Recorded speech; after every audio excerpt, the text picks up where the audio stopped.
Hey guys, welcome to Young and Restless Gossip YouTube channel.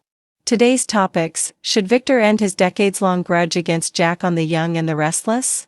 In the long, pulsing history of daytime drama, few rivalries have stood the test of time like the relentless, bruising, decades-long war between Victor and Jack. It's not just a feud anymore. It's an institution. A living, evolving creature that's fed on betrayal, ambition, ego, pride, and a surprising splash of mutual admiration.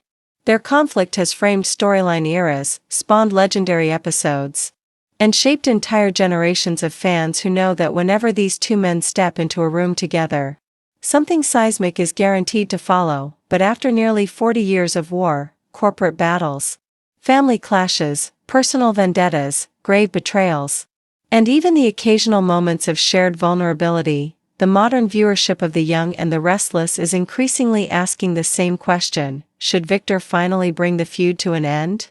Should he bury the hatchet with Jack, once and for all? The question isn't simple. It isn't small. And it isn't sentimental fluff. This is about the heart and soul of the show's legacy and its future. To answer it, we must explore not only what the grudge is, its origins, evolution, and cultural DNA, but also who Victor is, and who Jack is, and how much of their identity is forged in their opposition to one another. We must also look at how Genoa City has changed, how families have fractured and fused, and how the next generation may be paying for sins that are not theirs. Most importantly, we must ask, if Victor ends the feud, what happens next? And equally, if he doesn't, what's the cost? Strap in. We are about to go deep into a rivalry that has defined an era, and explore the emotional, psychological, narrative, and moral implications of letting it die, or letting it burn. The feud that now feels eternal did not begin as a destined rivalry. Its spark came from a combination of clashing worldviews, personal insecurities, and a shared hunger for power that neither man ever wanted to admit mirrored the other. Victor, the self-made titan, believes in dominance, control, loyalty, and absolute protectiveness of family. Jack, the legacy son, believes in ambition, freedom, charm, and the belief that he can rewrite the rules of success. Their values were always oil and water, but more than philosophy. What fueled their animosity were the wins and the wounds. Jack's early attempts to undermine Victor's authority at Newman Enterprises, and Victor's retaliatory campaign to dismantle Jabot, set a tone for every future conflict. Both men were injured, humiliated, and betrayed at different points. Both lashed back. Both escalated. And each blow made it harder to walk away. The feud evolved in cycles: corporate wars, romantic entanglements, family betrayals, business takeovers, personal vendettas, momentary truces, explosive resets, and at the center of each cycle was the unwavering truth: neither man could allow the other to win. Their rivalry became not only a storyline but a psychological fortress, a place where their deepest insecurities could hide behind the armor of power. The feud now would mean dismantling that fortress, and that is no small task. One of the most compelling reasons to question the ongoing feud is the collateral damage it has inflicted on everyone around them. 1. Families. Torn and retorn. The Abbott family has lived for decades under the shadow of this rivalry. So has the Newman clan. Even those not directly involved have paid a price. For example, Nikki, long depicted as the emotional glue between the chaos, and Ashley Abbott, who has been repeatedly pulled into cross-family warfare regardless of her own intentions. The feud isn't just about Victor and Jack. It is a generational inheritance that has left scars across multiple family lines. 2. Corporate fallout. Jabot and Newman Enterprises have both suffered from cycles of sabotage, hostile takeovers, and personal vengeance-driven business decisions that would bankrupt any real-world company. The war has cost billions, fictional billions, yes, but billions nonetheless, and has derailed careers, toppled executives, and created a ripple effect where employees, shareholders, and family heirs suffer the consequences of two men refusing to coexist. 3. Psychological toll. The emotional and psychological exhaustion of maintaining a grudge for decades cannot be understated. Victor's intensity, paranoia, and need for dominance are amplified by Jack's constant presence as his primary rival.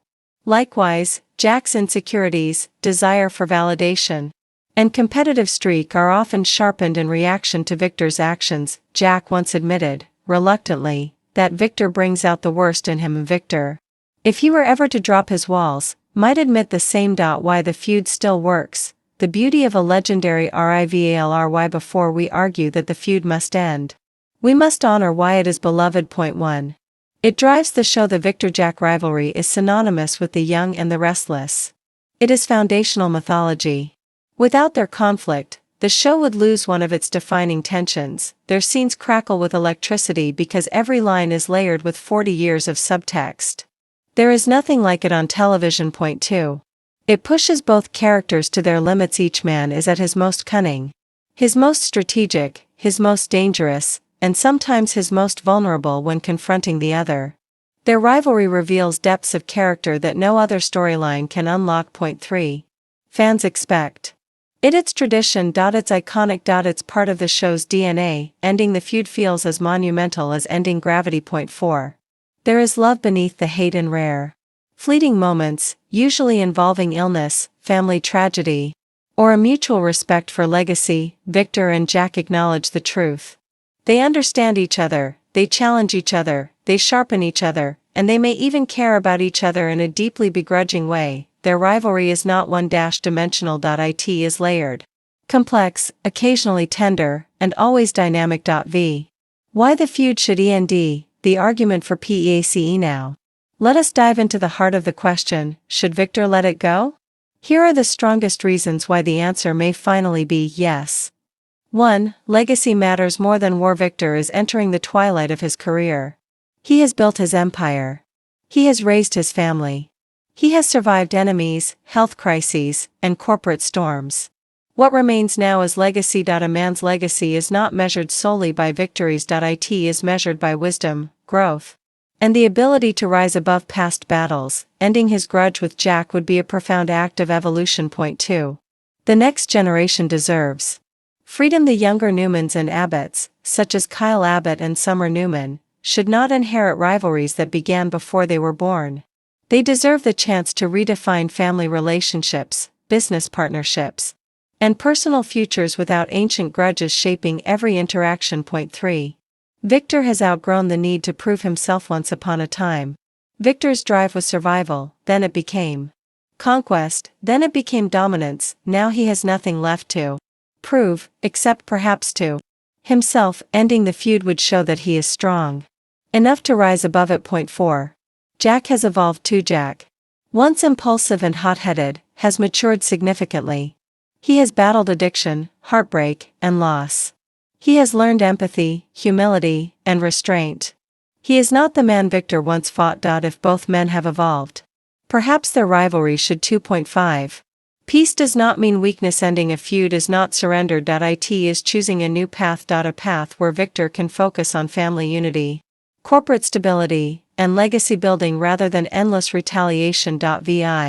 What peace would look like, a vision of a new era. If Victor were to truly end his grudge, it wouldn't mean friendship. It wouldn't mean trust. It wouldn't even mean cooperation. It would mean neutrality. A ceasefire. A détente. A redefining of boundaries. Imagine a world where these two titans coexist without plotting each other's downfall, where their interactions are begrudgingly respectful, occasionally humorous, sometimes still sharp, but no longer rooted in vengeance, where, when they address each other, it is not as enemies but as old warriors who have earned the right to put their swords down. This would not weaken the show. In fact, it could lead to a renaissance, because when conflict is no longer predictable, new stories can be born. Point 7. Why the feud can never fully die. The COUNTERARGUMENT. Despite all the reasons Victor should end the grudge, we must also consider why he may never be able to. Point 1. The feud is part of his identity. Victor's sense of self has been shaped for decades by his role as protector, warrior, and patriarch. Jack has always been the ultimate test of that identity. To end the feud is to remove a pillar of himself. Point 2. Old wounds don't heal just because we want them to. The betrayals between Victor and Jack were not small.